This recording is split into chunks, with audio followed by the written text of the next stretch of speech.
네, 사실 그 북한에 대해서는 말씀하신 대로 전문가들보다 그리고 북 안에 있는 사람보다 이 여기 앉아있는 학생들이 더 잘 알고 있는 부분도 있을 수 있다고 생각을 합니다. 그런데 여기에서 김혁 작가는 알지만 우리 모두는 모르는 것이 있다면 그게 바로 배고픔이 아닐까라고 생각을 합니다.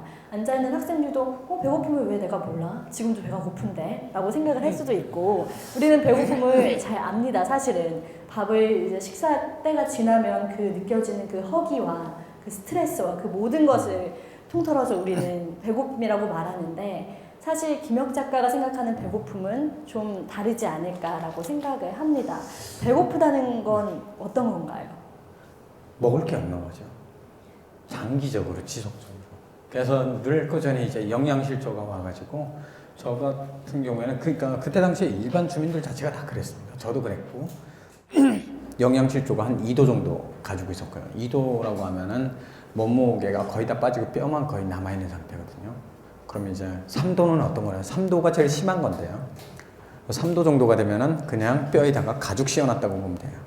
그래서 저희가 이제 뭐 아우슈비츠나 아시죠? 그 독일의 나치 수용소 거기에 보면은 거기에 나온 사진들 보게 되면은 굉장히 말라있잖아요. 그런 상태가 3도라고 보시면 돼요. 살이 하나도 없는. 네. 그러니까 평균 일반 사람들은 거의 2도에 1도, 2도의 영양 부족을 가지고 있고 그 상태에서 일반 주민이 남자고 여자고는 굶어서 죽는 기간이 달라요. 남자가 좀 부실한가 봐요. 여자가 더 오래 버티나요? 그렇죠. 보통 남자는 그 영양실조에서 3일을 버티면은 죽습니다. 그 3도 정도의 영양실조에서요? 네. 3일밖에 못 버팁니다. 그리고 여자는 일주일을 잡니다. 2배 이상. 2배를. 네. 저도 이제 뭐 남자들 이제 친구들이랑 같이 그 친구네 집에 놀러 갔다가 5일 동안 굶은 적이 있어요. 네. 근데 그때는 옆에서 친한 동생이 계속 물을 먹여주고 저희 입에다 떠넣어주고 그래서 겨우 일어난 거거든요. 주변 사람들 돌아다니면 막 저희 오빠 죽어간다고 막 사람들이 나와서 옥수수 가루를 먹여줘가지고 제가 일어났어요. 그러니까 그 정도로 굉장히 배고픔이라는 게 단순히 한 끼의 어떤 그런 배고픔이 아니라 모든 정신이 몽롱해져가는 과정이에요.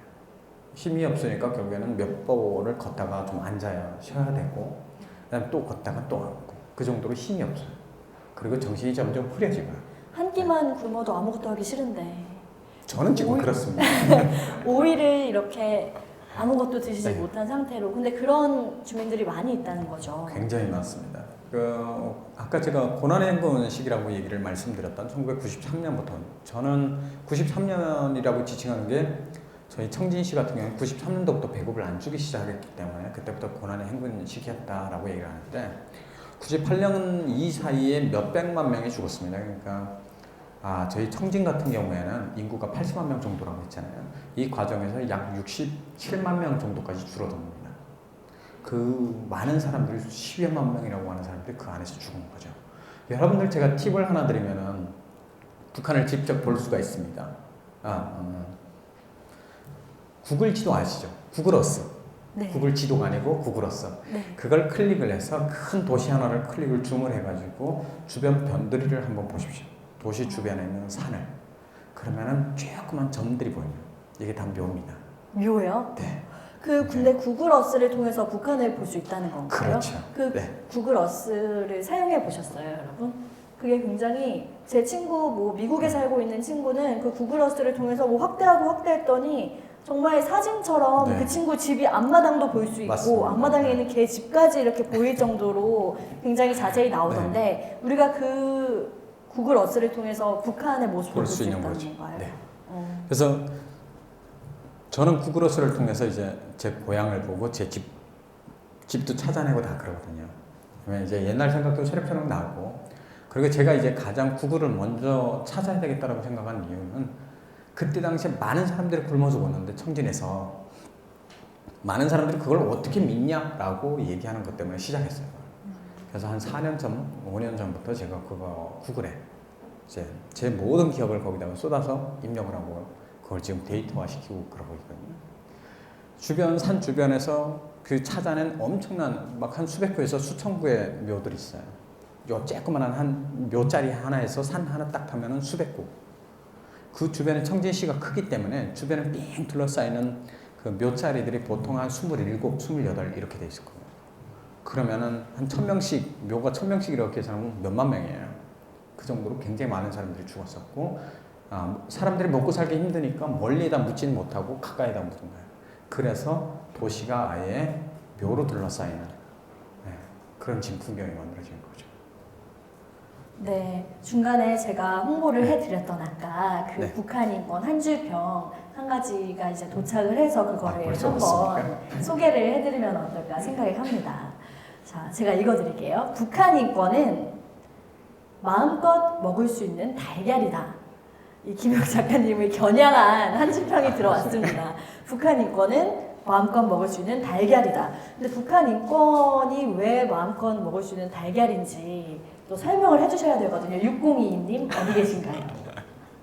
네, 앞에 앉은 학생. 북한 인권은 마음껏 먹을 수 있는 달걀이라고 얘기를 해주셨는데 왜 마음껏 먹을 수 있는 달걀인가요? 인권이라는 것이 네, 기본적인 인간의 권리를 지켜주는 것인데 네, 꽃집애들의 행동들 보면 이 사람들이 자유나 군주님의 해소를 위해서 이런 활동들을 하는 거잖아요. 꽃집애 행동들을. 그렇기 때문에 그것을 봤을 때 북한 인권은 기본적으로 그들의 군주님의 해소라는 생각이 들었고 그렇기 때문에 마음껏 먹을 수 있는 다이아를 생각했어요. 작가님 마음에 드시나요? 좀 어렵네요. 좀 굉장히 엄청난 심오한 뭔가, 대답이 네. 그 학생이 고등학생인 것 같은데 몇 학년? 고등학교 1학년 학생이라고 합니다. 그럼 6살, 17살. 제가 감옥 가던 나이. 2002년 월드컵 때 겨우 네. 3살, 4살. 대단합니다. 감옥에 다녀오신 태어난 친구인가요? 그 제가 즈음에? 감옥 들어갈 때, 제가 그러니까 그때가 98년이었죠. 네. 98년 10월 말, 11월에 들어가서 공식적으로 전거리 교도소로 대한민국으로 얘기하면 교도소입니다. 그러니까 그걸로 갈 때는 17살이 됐을 때. 그러니까 그게 99년. 그래요. 네. 제가 9월에 제가 재판을 받았거든요. 3년형을 받았습니다. 그럼 3년이 계셨나요, 교도소에? 아니요. 1년 8개월이라고 하는 생활을 기본적으로 법률상으로는 감옥에 들어온 날부터 쭉 시작합니다. 그래서 그게 교화서든 구류장이든 그 날도 전부 포함이 되기 때문에 제가 1년 8개월 정도를 살고 나머지 1년 4개월을 DC를 받았어요. DC를 받으셨군요. 그래서 이제 공식적으로는 전체적으로는 98년 말에 잡혀 들어가서 2000년 7월 6일 날에 감옥에서 나왔죠. 네. 그럼 이제 한 줄평 아무튼 첫 번째 이 네. 당첨된 친구에게 상품권을 마지막에 일괄적으로 드리도록 하겠습니다. 네. 그래서 이제 한 분이 가져가셨고 3장이 남아 있습니다. 끝나기 전까지 적극적으로 참여를 해주시길 바라겠습니다. 그리고 청중 질문을 보내주신 것들이 있는데 그것도 이제 좀 소개를 해드리면서 얘기를 나눠보면 어떨까 생각을 합니다. 자, 북한 주민들은 통일의 필요성을 느끼고 있을까요? 라는 질문이 들어왔습니다. 박보미 씨가 여기 계신가요? 네, 해주신 질문인데 외식 상품권을 일단 드립니다. 네, 그 북한 주민들은 통일의 필요성을 느끼고 있는가라는 질문인데요. 저도 사실 잘할 때 생각을 해보면 제가 통일이라는 것에 대해서 생각하기 전부터, 알기 전부터 뭐 우리의 소원은 통일이라던가 그런 동요를 부른다던가 아니면 초등학교 저학년 때부터 통일에 대한 뭐 글짓기를 하고 표어 짓기 대회가 열리고 함으로써 참 통일이 반드시 돼야 하는 거구나라고 자연히 인식하게 된 그런 측면이 있었습니다. 근데 북한 주민들도 그리고 북한의 아이들도 자라면서 이런 통일 교육을 받는지가 좀 궁금합니다. 북한의 기본적인 교육 개념 자체는 이제 통일이라고 하는 게 전제가 됐습니다. 기본적으로 민족 통일이라고 하는 것. 그래서 민족이라고 하는 개념 자체가 우리는 한영제라고 하는 아까 이제 우리의 소원은 통일이라고 하는 노래도 북한에서는 굉장히 많이 불러요. 그리고 어릴 적부터 이제 반미 감정, 그다음에 특히 남한의 괴뢰도당이라고 한다면 남한의 권력자 정치인들 이런 사람들을 이제 괴뢰도당이라고 군까지 포함해서 얘기를 하는데 그런 사람들을 빼고 그런 부류의 직업을 빼고 나머지 사람들은 우리가 다 끌어안아야 될 하나의 형제예요. 그리고 이 사람들이 결국엔 그 이제 미국과 그다음에 괴뢰도당 밑에서 굉장히 배고프고 헐벗고 살고 있다. 우리가 구원해야 될 한민족이고 우리 핏줄이다라고 얘기를 하거든요. 그런 교육이 어릴 때부터 꾸준히 오기 때문에 사람들은 당연히 통일은 너무 당연한 거고 우리 같은 민족이니까 라고 생각해요. 근데 이것들이 조금씩 처음에는 당연하다, 민족적인 측면에서 접근을 했다면 이제는 좀 바뀌고 있어요. 해야 된다라고 하는 생각은 분명하지만 내용이 바뀐 거죠. 어떻게? 이제는 대한민국이 잘 먹고 잘 사니까 우리가 통일을 해야 돼 라고 하는 개념으로 바뀌어요. 그만큼 북한 사회 내에 대한민국 문물이 엄청나게 들어가고 있는 거예요. 중국을 통해서 대부분 들어가게 되는데 우리가 또 직접적으로 보여주고 있는 게 있죠. 개성공단의 노동자들도 그렇게 직접 보는 겁니다, 사실. 그런 사람들이 꾸준히 5년마다 한 번씩 일을 바꿔주면은 새로운 젊은 친구들이 들어와서 또 일을 하면서 대한민국을 간접적으로 느끼고 나가죠. 그렇게 사람들의 의식이 바뀌고 실제로 북한을 통해서 일주일 만에 대한민국에서 나온 프로가 북한으로 들어갑니다. 많은 사람들이 그런 식으로 USB를 통해서 CD를 통해서 물을 넘어가면은 북한에서는 시장에서 몰래 구입해서 보거든요. 그래서 영화 CD 한 장에 3,000원씩 합니다. 네, 2,000원, 3,000원 영화. 시리즈 한 2, 3만 원씩 합니다. 드라마. 대한민국 드라마 시리즈가 이제 그 정도씩 했는데 지금은 좀 더 바뀌었어요. 이게 달러로 계산이 되고 막 이러니까. 예전엔 돈 주고 그냥 북한 돈을 사고 그랬었는데 지금 그럼 컴퓨터가 얼마일까? 한 280만 원씩 합니다. 삼성 컴퓨터가. 개인이 소장하는. 그리고 그런 걸 학교마다 다 이렇게 소장을 하려고 해요. 그래서 물론 먹고 살기 그만큼 어려운데 왜 그런 걸 하겠다는 거냐라고 한다면 북한에서는 그 컴퓨터라고 하는 거에 대해서 북한이 이제 CNC라고 하는 얘기를 많이 하게 되는데 전자를 통해서 기계를 깎고 만들어내고 이런 것들 뭐 현대 중공업이나 이런 데 가게 되면 다 있는 것들입니다. 기계들이. 그런 것들을 이제 나오면서 컴퓨터 얘기를 많이 하기 시작해요. 그러면서 가정들에서 컴퓨터 가지고 게임도 할 수 있고 뭐 글도 쓸 수 있고 이러니까 그걸 사람들이 구입을 하기 시작해요. 물론 이게 전국화되거나 그런 게 아니라 전국화는 맞지만 돈을 가지고 있는 사람만 가능해요. 시장에서 부를 획득한 사람도. 그렇게 대한민국의 문물이 굉장히 많이 들어가고 그 과정에서 대한민국이 잘 사는구나라고 하는 걸 알아가기 시작하는 거죠. 네, 제가 어렸을 때만 해도 북한 주민들은 남한 사람들에 대해서 저 불쌍한 사람들, 저렇게 우리보다 더 못 먹고 사는 사람들이라는 인식을 가지고 있다는 얘기를 제가 들었거든요. 근데 이제는 더 이상 이제 오늘날의 이야기는 아니라는 말씀이시죠. 이제는 민족이라고 하는 개념이 아니라 북한 사람들도 우리는 이제 잘 살기 위해서라고 하는 개념으로 접근하기 시작했고 과거에 저처럼 이제 경제 위기를 겪었던 신세대들이 지금은 생각이 바뀌어요. 그때 당시에 교육 공백이라고 하는 것들이 결국에는 그 청년들 자체가 스스로 개인주의가 발달하게 만든. 그래서 사회의 변화는 개인주의가 발달했고 집단주의가 약화되고 있다라고 봅니다. 그렇기 때문에 아까 말씀하신 그 초등 의무 교육을 네. 1년으로 늘리고 강화시켰다. 한 게 굉장히 이유가 있는 선택이었던 그렇죠. 거네요. 네. 이 학생들이 점점 개인주의적으로 돼 가고 있으니까 그렇죠. 네. 이런 교육을 통해서 그걸 또 막으려고 막기 하는데. 위해서. 네.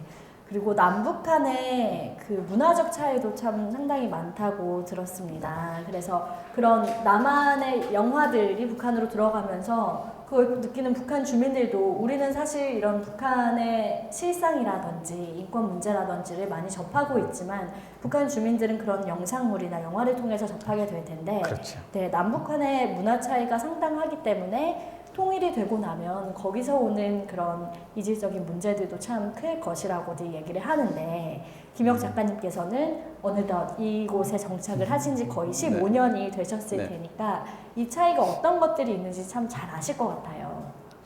기본적으로 제가 이제 진짜 고민을 많이 하는 주제들입니다. 통일한다면 나중에는 이제 괴리감이 발생하고 그게 사회적인 혼란을 초래할 수 있기 때문에 저는 이제 언어 문제를 가장 심각하게 봐야 해요. 언어라고 하는 게 저희는 뭐 밥 먹었니? 하면 다 알죠. 그죠? 네. 근데 이런 게 있습니다. 북한에서는 대한민국에서는 괜찮습니다라고 얘기하는 건 우리가 정중하게 사과하는 의미죠. 그죠? 네. 북한에서는 괜찮습니다라는 용어를 쓰기보다는 이롭습니다라는 용어를 많이 써요. 네. 그런 의미로 대한민국에 왔습니다. 취직을 했어요. 회사에 들어갔는데 안녕하세요. 뭐 먹을 걸 딱 주니까 아니요 괜찮습니다 해야 되는데 아니요 이롭습니다. 이게 왠지 그 주는 입장에서는 굉장히 좀 그렇잖아요. 그렇죠. 뭔가 이 사람이 날 싫어하나? 라고 하는 오해가 발생하기 시작하는 거죠. 이런 용어의 차이들이 결국에는 이 사람이 날 싫어하니까 다음번에 그런 이제 어떤 정중한 의미에서 뭔가 좀 주고 싶고 동정심을 주고 싶어도 나중에는 안 주게 되는 거예요.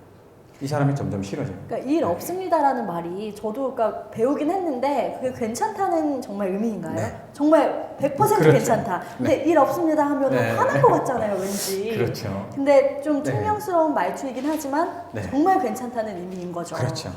네. 그러니까 북한 사회 분위기는 대부분 일 없습니다라고 하는 거는 괜찮아라고 하는 의미로 이제 받아들여지고 그게 통용되는데 한국 사회에서는 일 없다라고 하는 용어는 굉장히 시크하게 너 귀찮아 이런 의미로 받아들여지기 때문에 이게 이런 데서 오는 차이들이 굉장히 상당히 많은 오해를 불러일으키는 거거든요. 그것 때문에 사실 이 사람이 날 싫어하는구나 내가 그럼 굳이 저 사람을 좋아해야 될 필요가 없는 거죠. 그러면서 탈북자는 나는 뭔가 정중하게 그 사과를 했는데 저 사람은 자꾸 나를 멀리하고 있구나. 저희가 한번 상황극을 해볼까요? 제가 네. 작가님께 죄송합니다 하면은 작가님이 억양을 살리셔서 일 없습니다라고 대답을 해주시면은 보면서 정말 괜찮은 느낌이 드는지 한번 짧은 상황극을 해보도록 하겠습니다. 작가님 죄송합니다. 제가 발을 밟았네요. 일 없습니다. 죄송해요. 일 없습니다. 전혀 괜찮은 것 같지 않은데 이게 그냥 괜찮다는 의미라고 합니다. 그래서 이런 언어 차이가 참 크다고 하는데 지난번에 북콘서트를 가졌던 그 여대생 네. 작가분께서는 식당에서 아르바이트를 할 때 그 주인이 야 나가서 손님 받아 라고 얘기를 했는데 그 말을 못 알아들어서 네. 아니 손님을 받으라니 들이받으라는 얘기인가? 라고 해서 아무것도 안 하고 멀뚱멀뚱 있었더니 뭐 하는 거야? 가서 손님 받으라니까 라고 하더래요. 그래서 이거 어떻게 해야 돼? 손님을 받으라는 게 무슨 얘기야? 라고 해서 참 어려웠다는 얘기를 하시더라고요. 그래서 그분도 언어에 대한 것이 가장 차이가 어렵다고. 굉장히 크죠. 저희가 곰탕 그러면은 저희가 곰이 직접 그 탕 안에 들어가서 이제 탕을 끓인 건 아니잖아요. 곰을 가지고 끓인 건 아니잖아요. 그쵸. 저희가 곰탕 그러면 진짜 곰을 끓인 줄 아는 거예요. 곰탕이라는 네. 말도 없나요, 북한은? 그렇죠. 곰탕이라고 하는 건 그 네. 안에 이제 곰이라고 하는 게 있어요. 네. 탕이라고 하는 개념보다는 그게 어떤 개념이냐면 물엿에다가 이제 고기를 재워서 만드는 건데 그거는 영양 보충을 하기 위한 일종의 그런 거예요. 그러니까 그런 거 아니면 곰탕 그러면은 곰을 끓여서 나온 스프인가 뭐 이런 식으로 이제 판단을 하게 되는. 우리가 그 보신탕 그러면은 보신탕은 다 알잖아요, 그죠? 그렇죠. 북한에서는 보신탕이라고 얘기하는 게 아니라 그 단고기라고 얘기를 하거든요. 단고기요? 네. 원래 개고기가 잡식이라서 고기가 좀 달다라고 해서 단고기라고 불렀어요. 단고기 네. 달다고요? 네. 근데 뭐 한국의 개고기는 살이 너무 많이 쪄서 얘가 달지가 않아요. 북한 계곡이랑 이 남한 계곡이랑 맛이 다르다. 맞습니다. 근데 북한 그 고기가 더 단가요? 북한 게는 좀 단맛이 나네요. 이런 질문이. 북한에 사실 고기도 영양실조예요. 개도. 네. 네, 뭐 한국처럼 뭔가 사료를 먹여서 이렇게 기름층이 이렇게 두껍고 이런 거. 그렇죠. 사람도 네. 먹을 게 없는데 그렇죠. 개가 먹을 게 그다음에 없겠죠. 개도 그냥 가죽에 그냥 뭐 삶아 있는데 그 원래 그렇게 먹는 옛날에 개가 떠돌아다니면서 주워 먹고 이러면서 다 컸잖아요. 네. 그게 결국엔 단고기였거든요. 네. 지금의 키우시는 개 이렇게 살찌는 그런 게 아닙니다, 절대. 네. 옛날에 다 집에서 키우던 마당에서 막 떠돌면서 키우던 그런 개를 때문에 옛날에 단고기라고 했거든요. 그래서 그런 것도 이제 용어들의 차이가 있고 저 같은 경우에는 그런 경험을 예전에 했었는데 여러분들 지금 미원 그러면 뭔지 알죠? 미원 네. 알죠? 네, 다 아시죠? 그 조미료. 네. 북한에서는 되게 이걸 맛내기라고 불렀어요. 맛내기. 맛내기. 맛을 낸다. 네, 라고 해서 맛내기라고 부르는데 한국에 왔습니다. 제가 이제 집에서 탁 나와서 저도 뭔가 살림을 해야 되니까 네. 집에서 터벅터벅 걸어서 이제 그 조미료를 사러 가죠. 네. 갔는데 맛내기를 찾아야 되는데 맛내기가 안 보이는 거죠. 돌다가 코너에 돌다 이제 사람한테 가서 이렇게 국에다가 넣으면 맛있어지는데 그건 뭐라고 그러냐. 네. 그럼 이 사람이 뭐지 그 하얘가지고 이렇게 가루다. 그러니까 그 사람이 찾았다고 가시자고 코너에 갔는데 저한테 준 게 맛소금이었어요. 맞죠? 왜 미원 대신? 네, 저는 열심히 와서 돌아와서 열심히 넣었는데 뒤지게 짜더라고요. 그 맛소금을 그때 먹어보고 나서 이게 맛은 비슷한데 너무 짜네. 먹어보니까 소금이 거의 그런 기억도 많았고. 그러니까 우리는 같은 네. 말을 쓴다고 사실 표현을 하지만 결코 그렇죠. 또 네. 같은 말은 아닌, 네. 같은 듯 아닌 듯한. 그리고 생활 패턴에서도 또 다른 게 있습니다. 네. 예컨대 제가 그 지하철을 걸어가는데 지하철에 처음에 딱 들어갔을 때 하나원에서 다 교육을 받기 때문에 당연히 알 거라고 생각하는데 잊어버려요. 나옵니다. 딱 들어갈 때 이제 당당하게 지하철표를 그때 당시에는 500원인가 600원을 주면은 이렇게 종이 딱지를 줬어요. 네. 종이 딱지를 들고 척 넣으면은 이렇게 밀고 들어가면은 딱지가 탁 나와요. 딱 붙잡습니다. 열심히 걸어가서 차 타고 그 전철을 타고 원하는 장소까지 왔어요. 이제 나가야 됩니다. 넣었어요. 딱 나갔습니다. 표를 안 돌려줘요. 왜 안 주지? 내가 산 건데 네. 500원 주고 산 건데 계속 서서 기다리고 있는 거예요. 그러니까 거기 안내하시는 아저씨가 나와서 왜 기다리냐? 저 표를 안 준다고. 아 여기는 그냥 가시면 되는 거라고. 네. 그렇게 알게 돼요. 지금은 교통카드로 바뀌었지만 네. 몇 년 전에는 그리고 얼마 전에 네. 저도 이거 굉장히 황당한 사건인데 제가 이제 탈북자 교육을 하거든요. 또 네. 이제 나와서 선배라고 해서 교육을 하는데 그 사람들은 중에 한 분이 저를 찾아왔어요. 하나원에서 나와서. 그래서 어딜 갔다 오는데 충전이 안 된다. 교통카드를 아시는 거죠. 아 그러냐고 주시라고 줘서 딱 넣고 했는데 진짜 충전이 안 되는 거예요. 알고 봤더니 뭔지 아세요? 일회용 카드 들어가요. 저도 그걸 확인을 하는 걸 모르는 거예요. 네. 나중에 이게 왜 안 되지? 여러 번 시도를 하다가 결국에 안 돼서 다시 보니까 일회용 교통카드.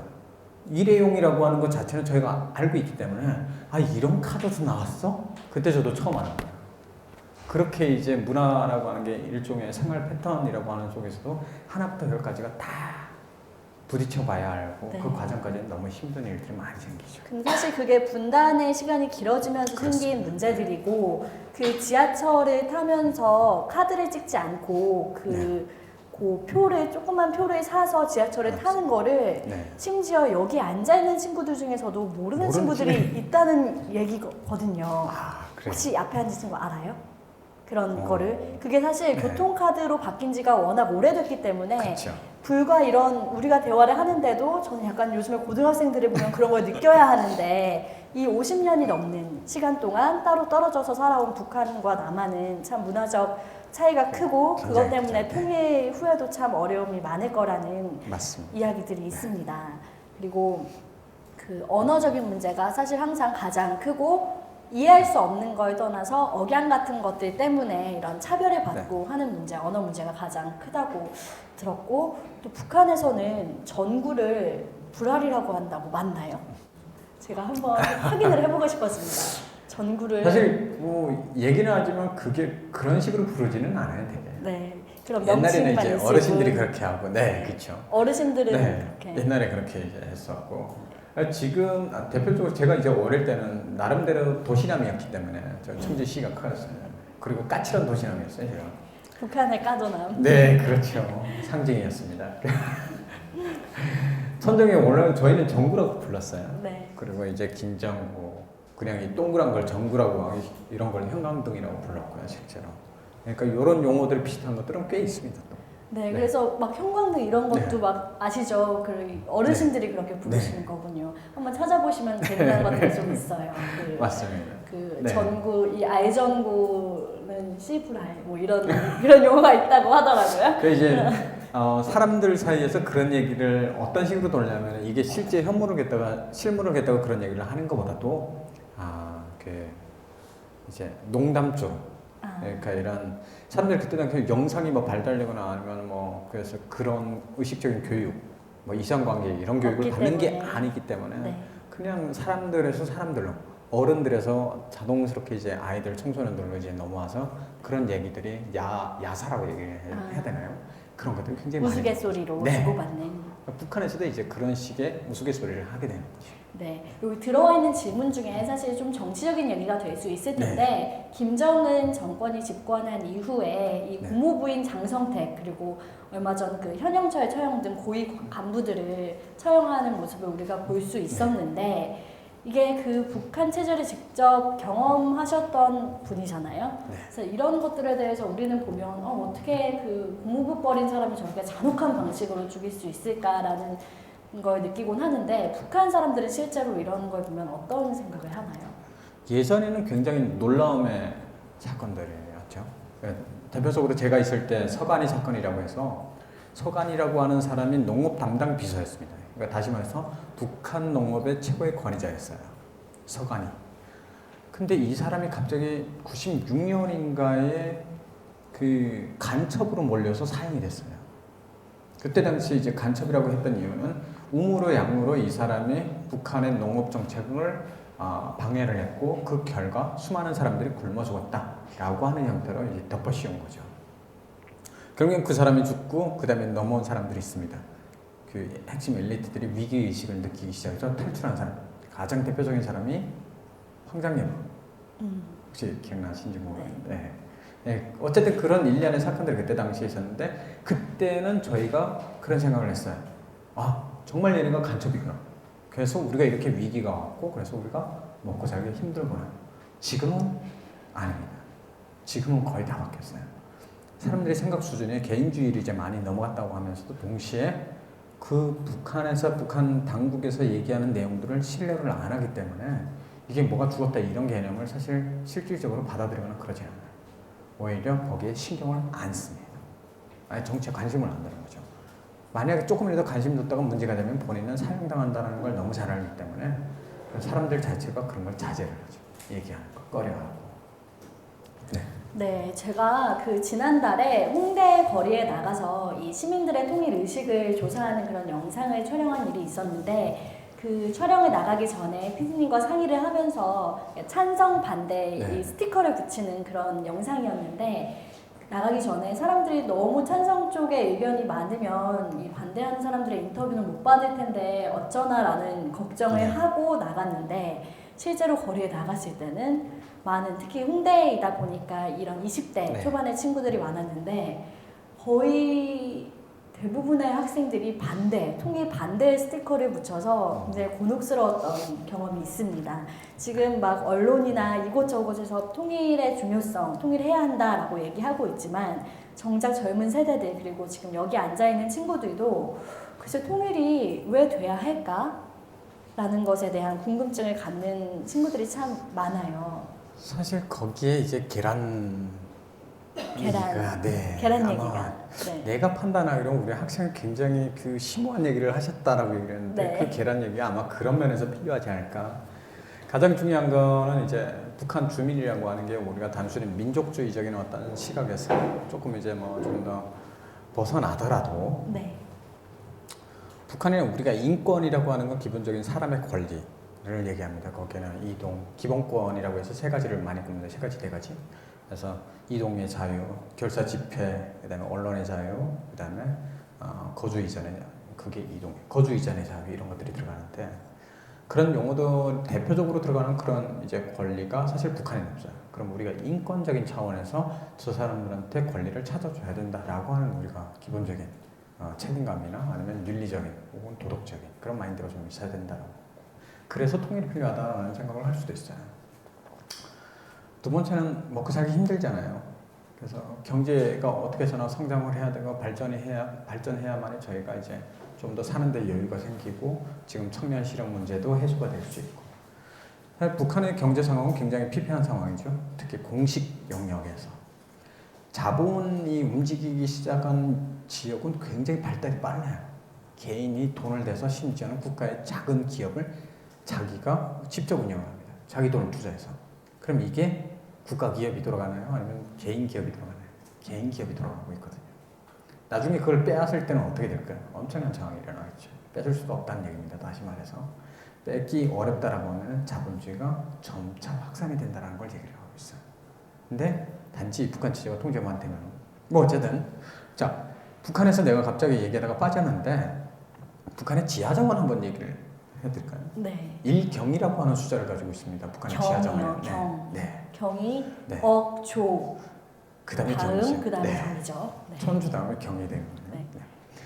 그 경이라고 하는 숫자의 지하정원이 있습니다. 예컨대 제가 살고 있는 살았던 함경북도에 보면은 무산광산이라는 곳이 있습니다. 가장 북부 지역의 대표적인 철강 광산인데 이 광산 한 개에서 나오는 분량이 포항 포스코 제철에서 100년 동안 수입해야 될 분량이 그 한 광산에 매장이 되어 있습니다.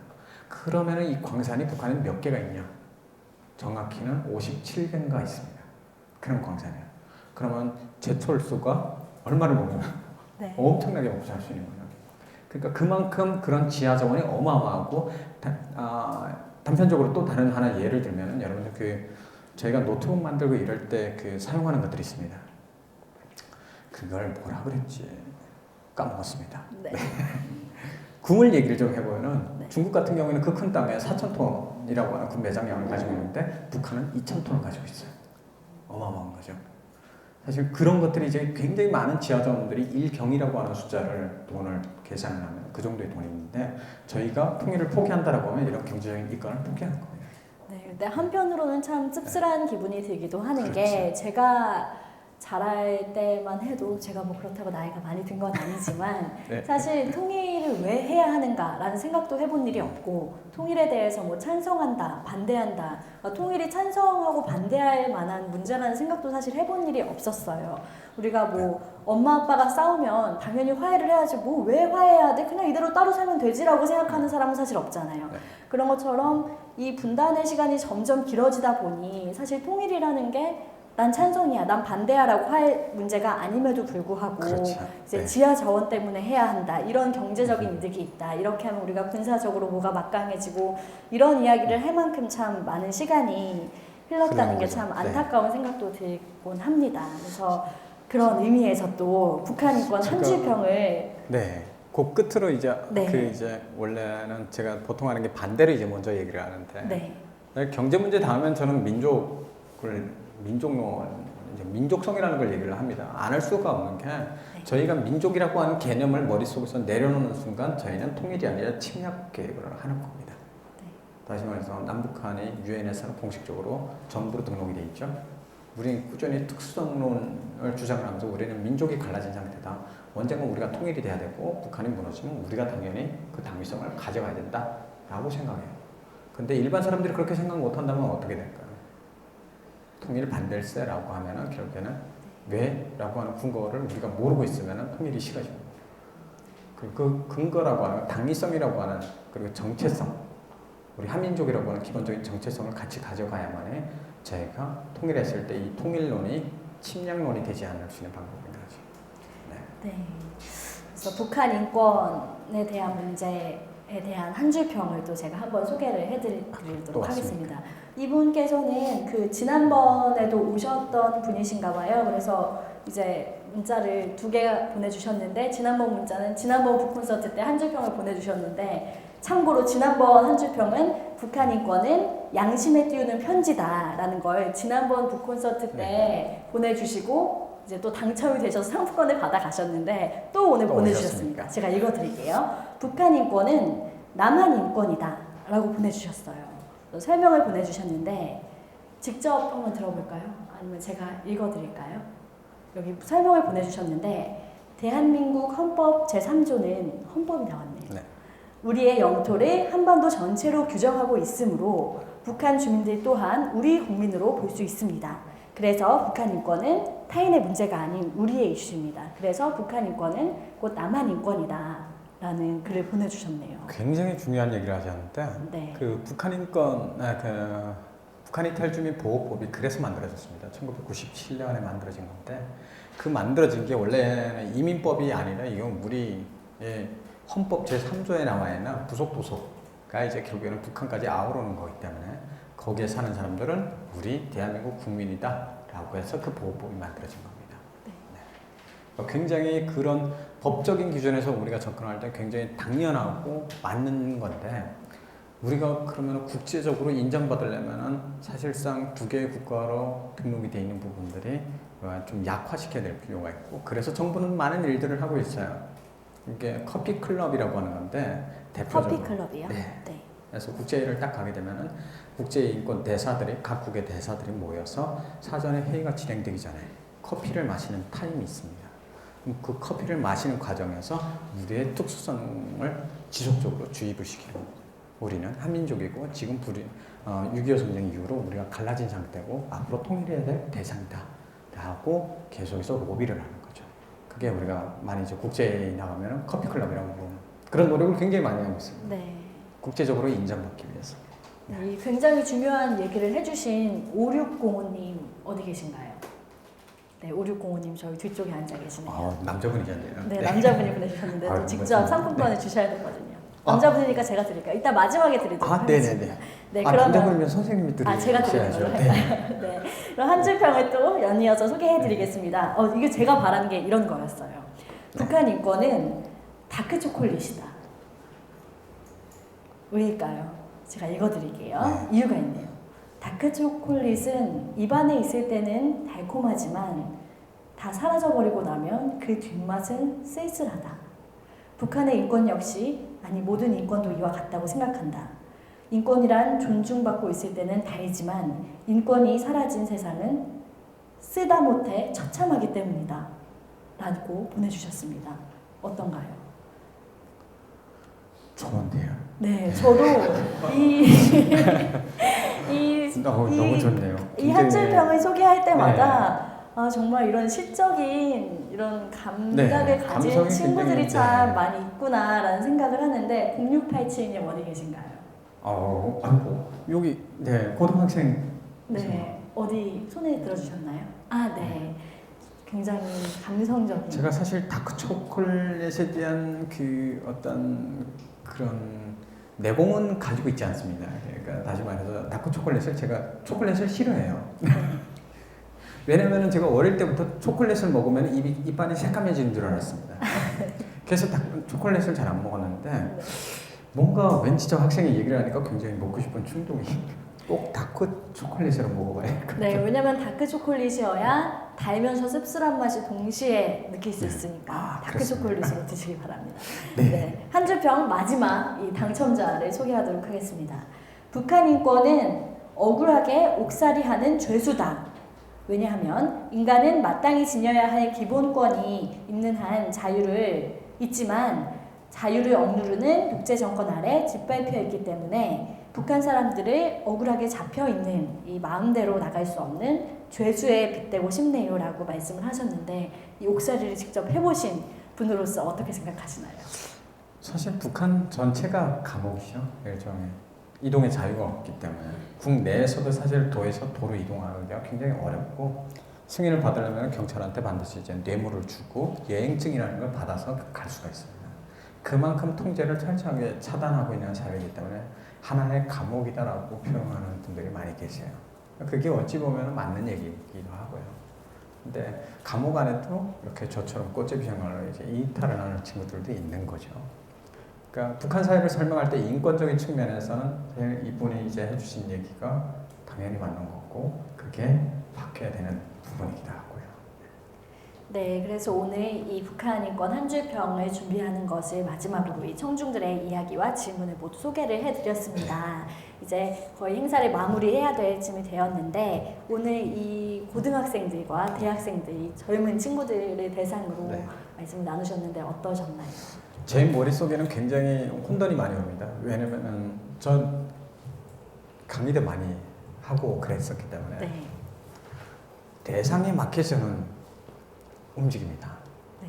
대상에 맞게 설명을 하고 대상에 맞게 주제를 고릅니다. 아이템을 고르고. 네. 근데 오늘 고등학생들이 갑자기 이제 많이 오셔가지고 어떤 용어를 선택을 해서 어떻게 설명을 해주지라고 하는 게 순식간에 굉장히 많이 혼돈이 돼요. 제일 어려운 그런데도 불구하고 이제 딱 느낌을 보니까 결국엔 성인들보다도 굉장히 고등학생들이 훨씬 더 적극적이고 굉장히 많은 깊은 생각을 가지고 있는 것 같아요. 몰입도가 그리고 네. 높죠. 그런 것 같습니다. 좋습니다. 네, 그러면 또 김영 작가님이 앞으로의 계획이라든지 혹시 뭐 연애를 하고 계신가요? 제일 중요한 거죠. 네, 일과 제일 사랑. 먼저 왜냐면 나와야 일에 되는데. 대해서는 워낙 바쁘신 분이고 지금 뭐 이런 책을 쓰시고 글을 쓰시고 강연을 하시는 것뿐만 아니라 뭐 전시 같은 데도 참여할 계획이 있으시고 굉장히 바쁜 분이셔서 일적으로는 제가 굉장히 성공을 거두신 걸로 알고 있는데 그래서 사랑을 하고 계신지 제가 한번 여쭤보고 싶네요. 2년 전부터 만나고 있는 친구가 있습니다. 저는 제 스스로 자체가 제가 먼저 남북 통일을 해야 된다고 생각하기 때문에 저는 남한 여사를 선택을 했습니다. 통일을 위해서. 그럼요. 네. 제 안에서 이제 연애도 통일로 보시죠. 저 용어들을 생각하느라 굉장히 고민을 많이 했습니다. 퍼플맨이 아니라 남한에 오셔서 핑크맨으로 핑크빛 연애를 하셨네요. 네, 그렇죠. 사실 물론 여자친구를 많이 사귀어본 적은 없습니다. 뭐 정신이 없이 정착하느라고 정신이 없었고 어느 정도 이제 좀 크니까 나이 먹어가니까 내가 위험하구나. 전 19살 때부터 장가 간다고 노래를 불렀거든요. 장가 가고 싶으시다고 19살 네, 때부터. 그렇죠. 왜? 저는 대를 이어야 되고 종족 번식을 해야 된다고 생각하는 사람입니다. 네. 네. 굉장히 보수적이고 규격화돼 있고 북한의 그 옛날에 어르신들의 마인드가 그대로 남아 있지만 그럼에도 불구하고 나는 내가 가족을 가져야 훨씬 좀 더 안정적이고 잘 살아갈 수 있는 대한민국 마지막 삶이 되지 않을까 이런 생각도 하고 물론 통일되면 훨씬 좋겠죠. 그러면 올라갈 겁니다. 저 여자친구는 너 갈 거니? 라고 물어봤더니 안 간대요. 고민을 또 이제 하고 있는 중이에요. 네. 그러면 앞으로도 일과 사랑을 잘 해 나가시면서 네. 저희도 오늘 김혁 작가를 이렇게 알고 돌아간 친구들이 있기 때문에 이 김혁 작가의 소식을 들으면 또 반가운 생각이 들고 또 다음 책이 나오면은 이 친구들이 많이 접해볼 것 같고 그런 생각이 듭니다. 네, 뭐 책보다 심심하시면 나중에 네. 이제 7월 7일부터 저기 대한민국 역사박물관에 광복 70주년 70인이라고 하는 주제로 이제 70명이 컨택이 돼서 전시가 되는데요. 그 중에 이제 70명 중에 한 명이 돼서 아마 이제 전시가 될 겁니다. 나중에 심심하시면 한 번씩 놀러 가시면 제 옛날 이제 이런 것도 글도 볼 수 있고 사진들 같은 것도 전시가 되어 그렇습니다. 있네요. 네. 예전에 네. 쓰신 글도 전시가 되어 네, 있고 아마 그런 게 이제 나갈 겁니다. 네. 그걸 조금 홍보를 해주시면 좋겠네요. 네. 장소가 어딘가요? 그 대한민국 역사박물관이라고 이름이 돼 있는데 그게 이제 미국 대사관 옆에 있더라고요. 그래서 아마 저는 뭐 영광스럽게도 네. 네, 그 대한민국 역사박물관에서 진행이 되는 전시인데 그 성공한 70인에 뽑히셔서 당당히 거기에 전시가 되신다고 합니다. 7월 7일부터라고 하니까 또 거기에도 많이 찾아가 보시면 좋을 것 같네요. 그리고 추가로 하나 더 네, 말씀드리자면 하시죠. 그 6월 11일 날에는 이즈라고 하는 저기 인사동 갤러리에서 네. 아마 북한 인권 꽃제비 날다라고 하는 주제를 가지고 또 콘서트를 하게 될 겁니다. 그때 이제 KBS 아나운서 분이랑 이제 같이 진행을 하는데 그거는 이제 꽃제비란 도대체 어떤 친구들인가를 중점적으로 하는 이제 꽃제비 아이들의 인권 문제 이런 걸로 갈 것 같아요. 네, 인사동에 가서 이제 또 한식도 먹고 네. 이 김혁 작가님 시간은 어떻게 되나요? 제가 11일 날 가면은 일단 4시, 오후 4시에 시작을 합니다. 네, 네. 그래서 또 북콘서트가 있다고 하니까 이 꽃제비에 대해서 오늘 좀 들어봤는데 관심 있으신 분은 또 참여하셔서 들어보시면 좋을 것 같습니다. 오늘 김혁 작가님 마지막 한마디 들어보도록 하겠습니다. 찾는 사람한테 기회가 옵니다. 네, 저는 여러분들이 그 인권이라고 하는 문제 제기를 끊임없이 제기할 때 결국에 인권 개선이 일어날 거라고 저는 생각을 합니다. 그래서 부지런히 북한 인권에 대해서 많은 관심을 가져준다면 저는 그거 이상 바랄 게 없습니다. 네, 여러분 감사합니다. 큰 박수 부탁드릴게요.